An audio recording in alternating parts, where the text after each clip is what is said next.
Good morning.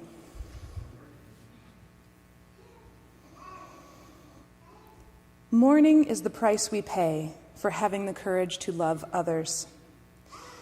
Even in grief, we know that the wonder of human life is too complex and too magnificent to be memorialized only in pain.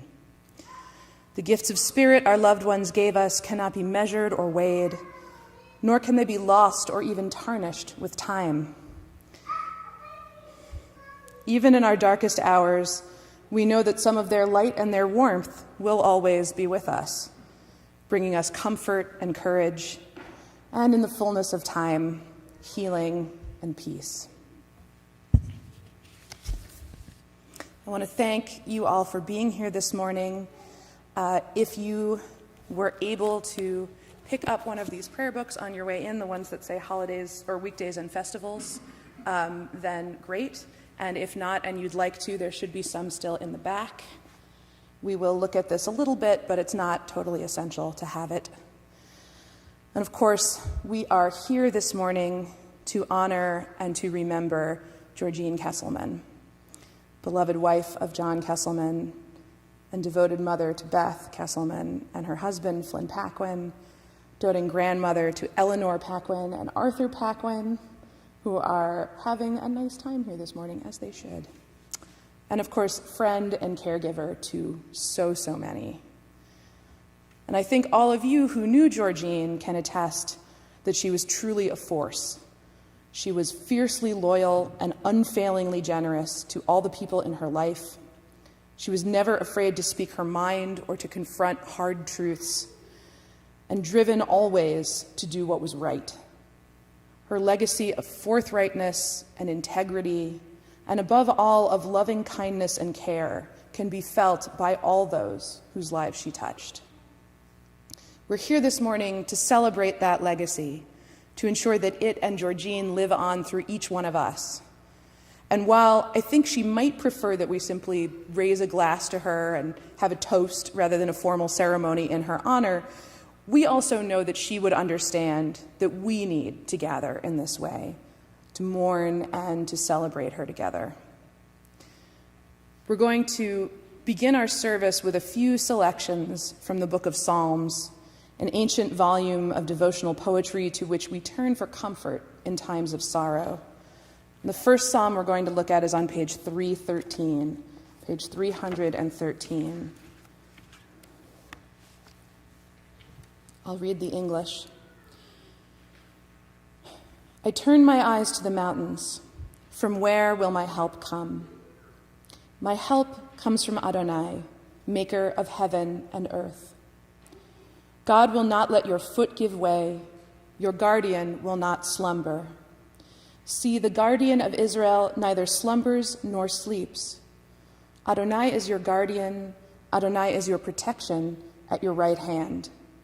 By day the sun will not strike you, nor the moon by night. Adonai will guard you from all harm. God will guard your life. Adonai will guard your going and coming, now and forever. Let's read together the familiar words of Psalm 23 on page 312 in the English. A psalm of David. Adonai is my shepherd, I lack nothing. God makes me lie down in green pastures. God leads me to water in places of repose. God renews my life. God guides me in right paths as befits God's name.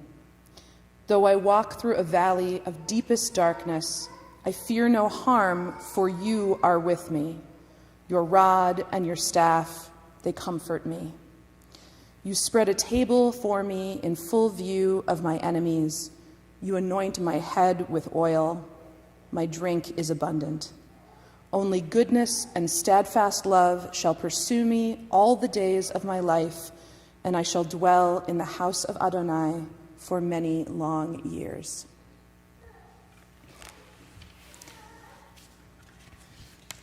There is a well-known saying from the book of Ecclesiastes that there is a time for every desire under heaven, and among the specific times that the writer mentions are a time for silence and a time for speaking. To borrow from the language of Ecclesiastes, a memorial service like this is a time for speaking. It's a time to remember our loved one by offering a hesped, a eulogy honoring them and the mark that they made on us and on the world. And in that spirit, I'd like to first invite forward Beth Kesselman to share a few words with us about her mother, Georgine.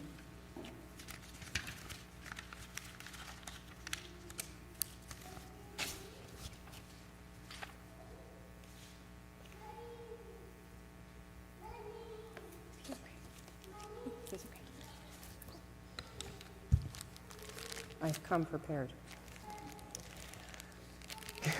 Good morning. For those of you I have not yet had the pleasure to meet, I'm Beth Kesselman. I am the only child of Georgine and John Kesselman. I've written many versions of this, some where I talk about her genuine and honest relationships, her tell-it-like-it-is mentality, her kindness, her self-sacrifice and dedication as she spent years and years of her life caring for her father and then her mother and her aunt, her mother and stepfather-in-law, all while running a business and being a wonderful spouse and mother. I've gone over family history and how she so strongly believed in family, and she believed that with family, once you're in, referring to regardless of marital status, someone who marries into the family is always part of her family. Maybe another way of saying it is, you're not defined by your spouse, and I'll love you for who you are. And it's a philosophy that speaks not only to being born into, but making or finding your own family, your own home, and yourself. My mother was a loud person, a loud laugh, a loud opinion, and she was also a private person. And quietly, she was a lot of things to a lot of different people. She was far more dynamic, funny, genuine, and loving than I could ever convey. And so I have decided not to try. So today, I'd like to tell you about her love of enjoyable and beautiful things. She loved good friends. She loved her family. She loved good food, Kopp's custard, a cheesy slice of New York-style pizza, for which she was a great critic, a good glass of wine, or a very good cocktail. She loved comfortable clothing.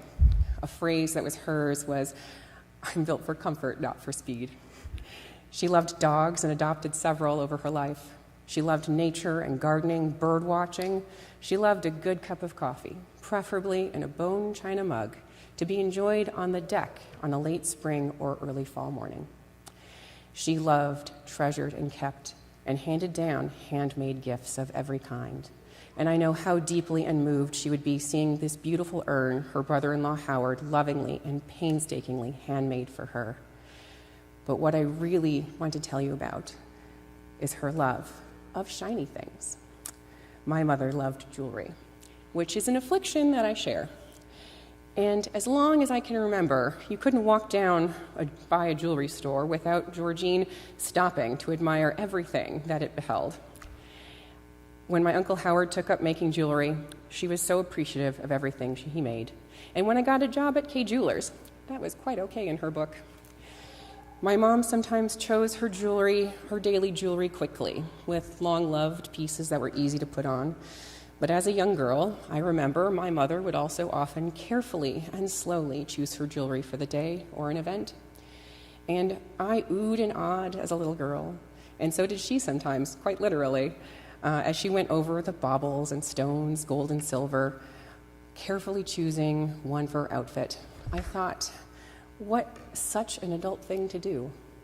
How much care and consideration is needed when you pick out a piece of jewelry? What did she feel like wearing? What was going to go with this or that? What was appropriate for the event? And also, extremely importantly, what was the unique history of that item of jewelry? For she had some things passed along to her along the way. Because for her, each piece was special. It reminded her of a trip she took with my father. One item was my great-grandmother's, given to her with love by her husband for their anniversary of one day or another. Or one item was her mother's or her mother-in-law's, some given because of a major life event like a birth, a promotion, graduation, or birthday, by someone who loved them, or sometimes someone was abroad on a once-in-a-lifetime travel, and they brought something back for someone. In some cases, the jewelry is one of very few pieces we have to remember a loved one by.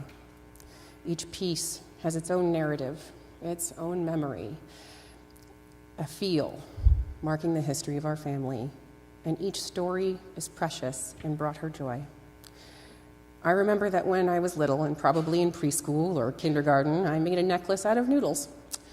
And I couldn't have been more than 5. And at that age, your love is so big. As a little kid, you don't have the words to describe that kind of momentous love.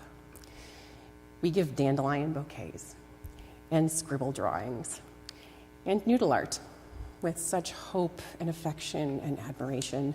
And I was so proud of this necklace, and she must have known, because when I gave it to her, she gave it a true parent's reception.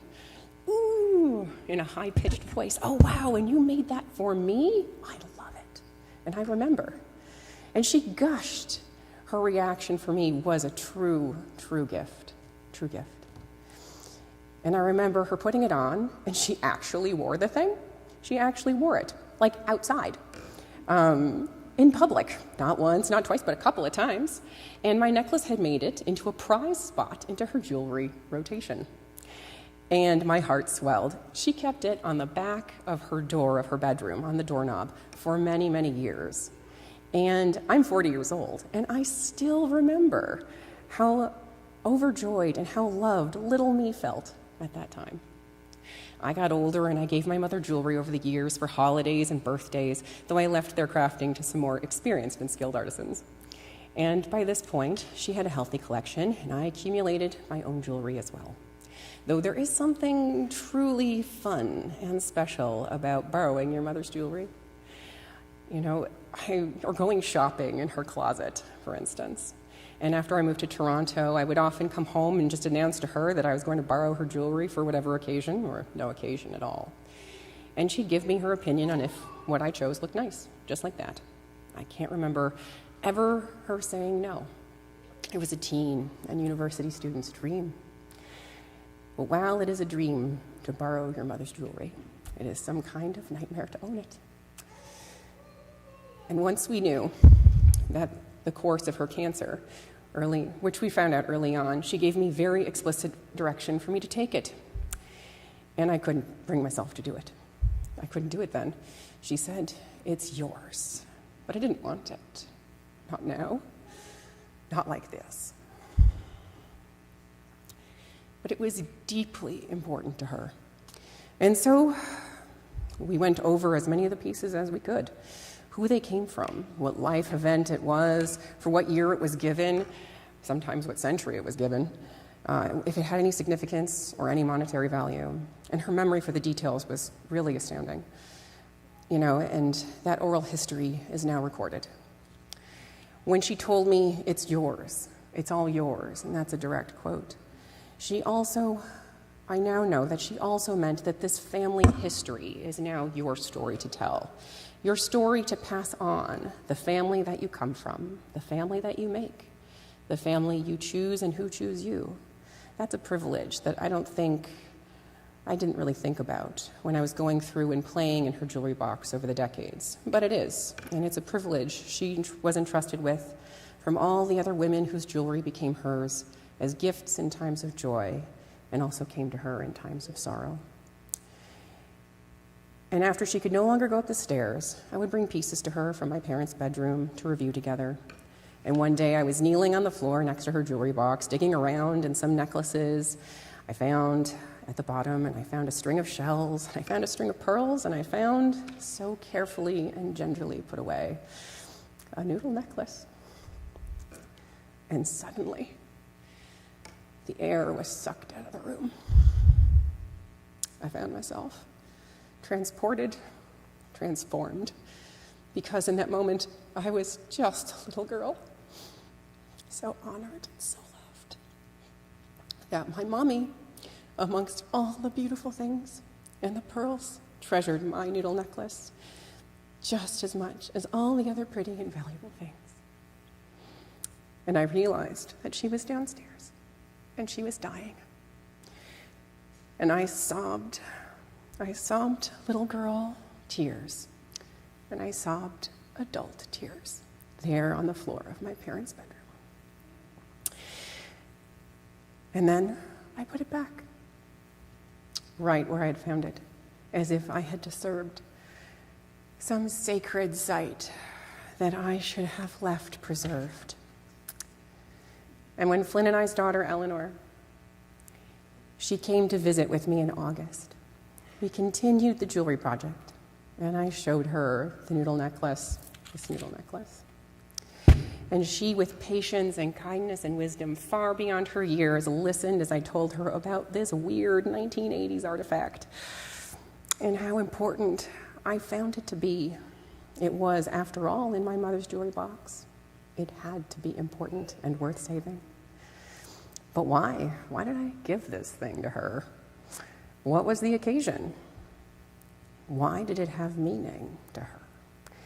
And I don't remember the details, but I think it's safe to say that the occasion was that I loved her, and she loved me back. And that is worth commemorating and passing on. And so I am. Thank you.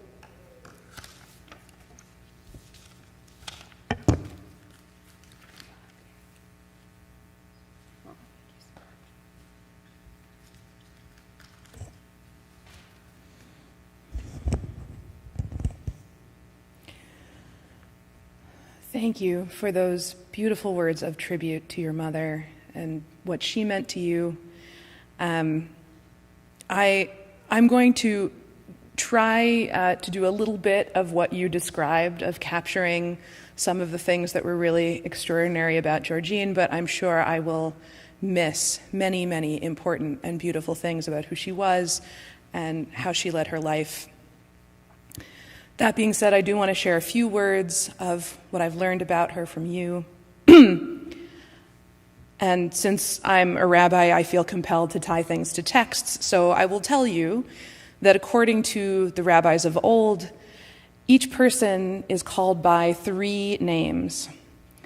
One that they're called by their parents, one that they're called by others, and one that they are called by God. But clearly these rabbis had not met Georgine, because then they would have known that she went by many names, and they included George and Gigi and Georgiana and G and many more. And I understand that early on she decided that Georgine was just too hard for most people to get right, so they could call her whatever they wanted.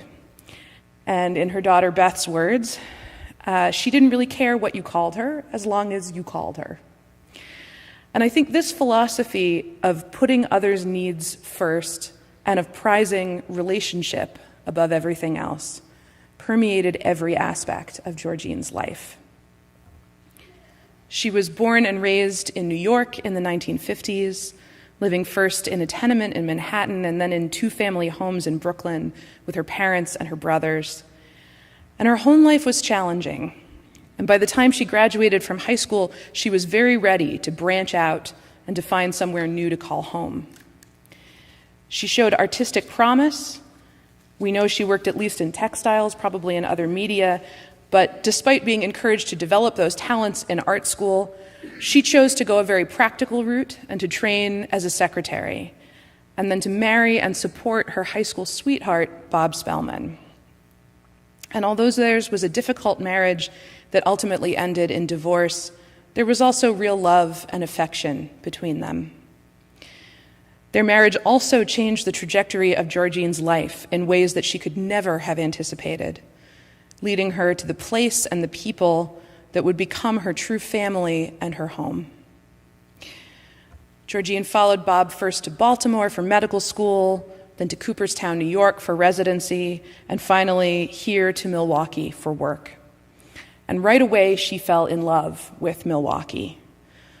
New York had always been too big, too noisy, too dirty for her, but Milwaukee was just the right size, and it was dotted with so many beautiful outdoor spaces. And I know later in her life, she and her husband, John, loved to explore Wisconsin's extensive park system together, driving all over the state to find new bird sanctuaries or new waterfalls to visit. They first met in 1979, soon after Georgine had filed for divorce from her first husband, when she and John were both working for different parts of the same company, headed by the Cole family. And when Georgine first saw John, sporting a full beard and riding a Cushing cart gleaming in the sun, she was immediately taken with him.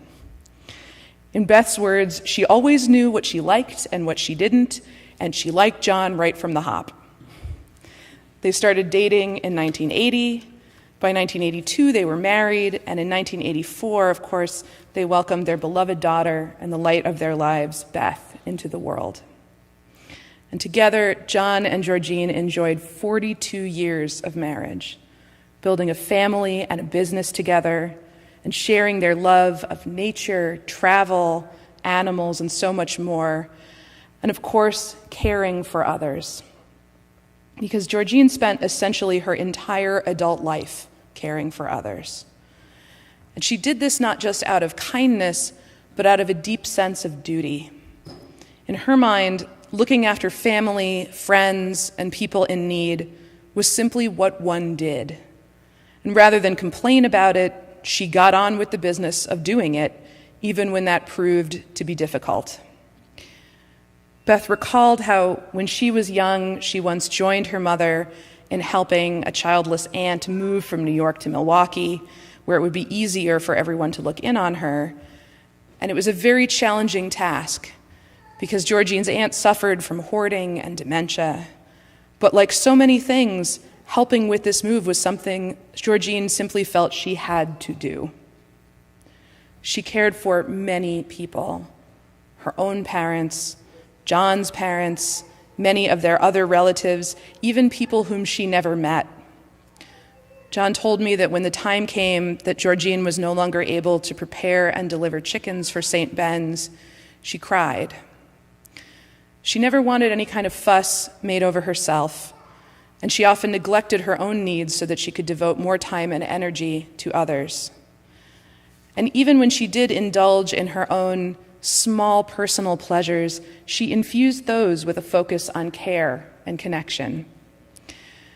I'm told Georgine loved a good meal and a good drink, but even more than that, she loved savoring the foods that people she loved enjoyed. Of course, she adored her grandchildren, Eleanor and Arthur. And so after one morning, when I'm told Arthur saw his mom dunking his leftover Eggo waffles in coffee and decided that he should follow suit, which perhaps he should not as a child of his age, but he thinks he should, so here we are. Georgine requested that Beth get her some Eggo waffles so that she could do the same. Not because she was particularly fond of Eggo waffles, but she loved that eating them with coffee made her feel closer to her grandson. For Georgine, food and drink were things to be shared and savored, and things that called us to enjoy loving moments with each other, even in the midst of hardship. She had so many admirable qualities. Georgine had extraordinary intuition, an uncanny ability to meet someone and immediately know if they were a person to embrace and nurture or to keep some distance from. And her advice to John about whom he should do business with and whom he should not was always right on the money. She was incredibly dynamic and resilient, constantly transforming herself to meet whatever surprises life sent her way. She always spoke from her heart, honestly, straightforwardly, not pulling any punches, which could be a challenging thing for, say, a teenage daughter to handle, but it was always clear that she was coming from a place of love and a desire to do what was right. Above all, it's clear to everyone who knew her that Georgine loved ferociously and unreservedly, that she would go to the ends of the earth for her family and friends, and that she was always guided by a strong moral compass. The great Talmudic sage Hillel taught that in a place where there are no men, one should strive to be a man. I'm not sure Georgine would have loved the gendered formulation of that text, but I think she would have liked its spirit, and I do believe that she embodied its spirit. In Beth's words, she always did the hard, right thing, no matter the circumstances or the cost. She believed passionately in the obligation to do tikkun olam, to repair the world, to make the world a better place. And she fulfilled that obligation to the best of her ability every day of her life. I know that John and Beth and her grandchildren and all of you who knew her will carry forward that legacy of kindness and care, of independence and courage, of honesty and integrity. And in so doing, we will all be able to honor her and her memory, and most importantly, to keep her most cherished values alive and well in the world and in all of our hearts.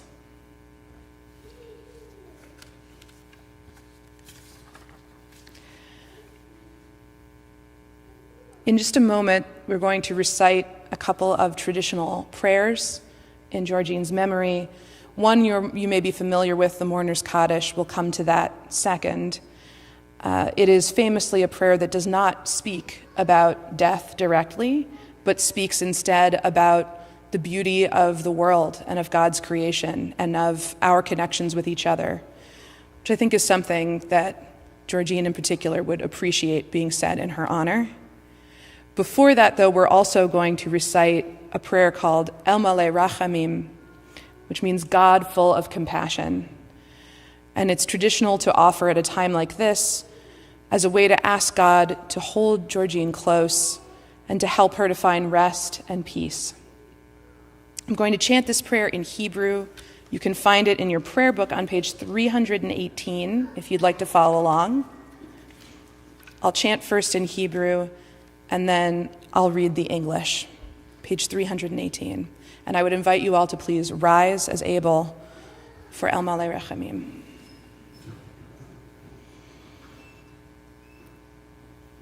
El Maleh Rachamim, Shochen Bamromim, Hamtzei Menucha Nechona, Tachat Kanfei Hashchina, Im Kedoshim Utehorim, Kezohar Harakia, Mazhirim,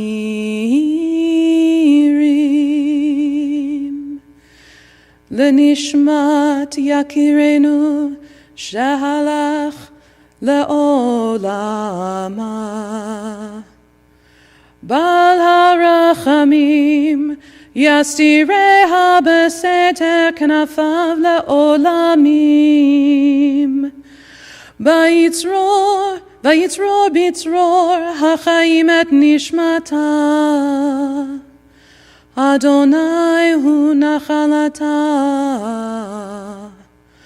V'yanuach b'shalom al mishkava. V'nomar Amen. Please join me in the English at the bottom of page 318.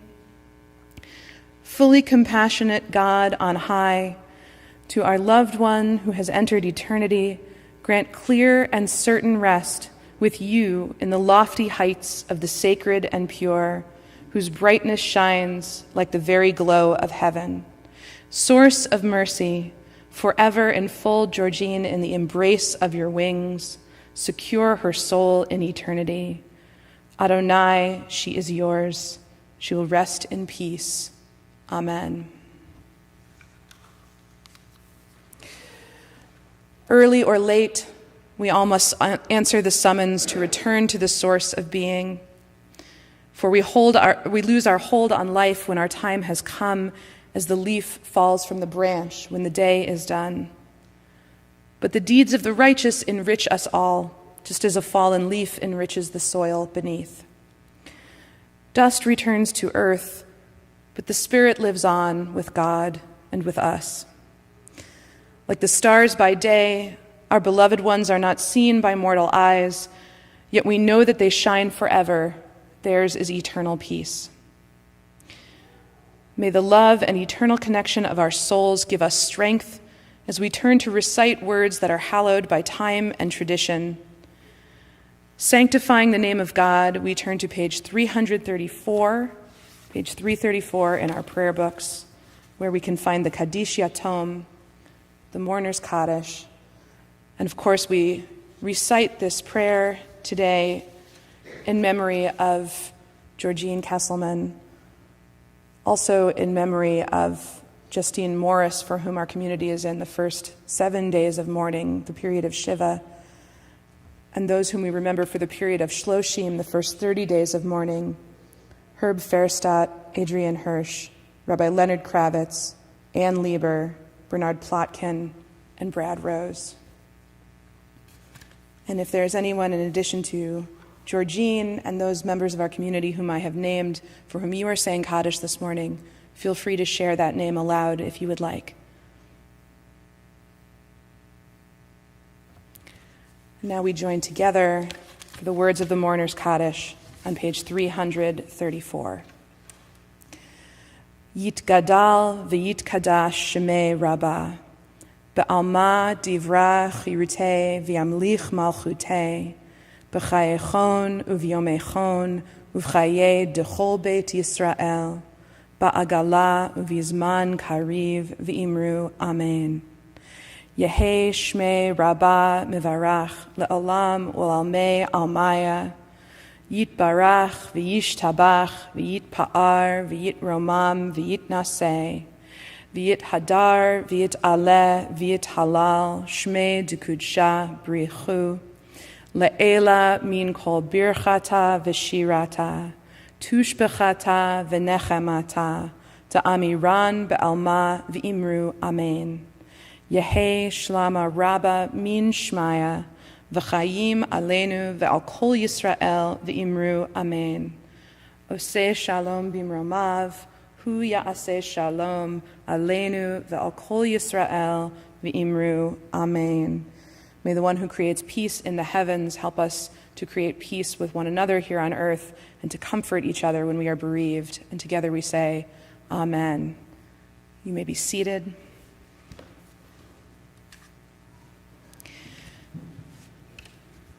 As we approach the conclusion of this memorial service, we know that this is only the beginning of our process of remembering and mourning and loving Georgine.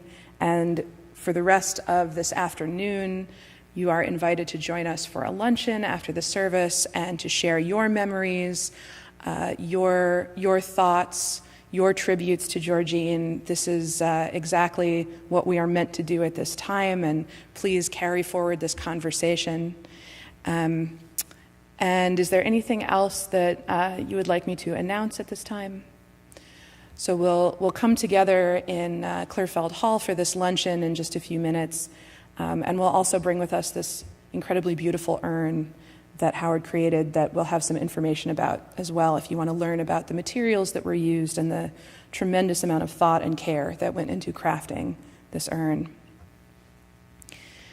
There are some traditional words of comfort and consolation that it is important that we offer to Georgine's immediate family before we conclude our service.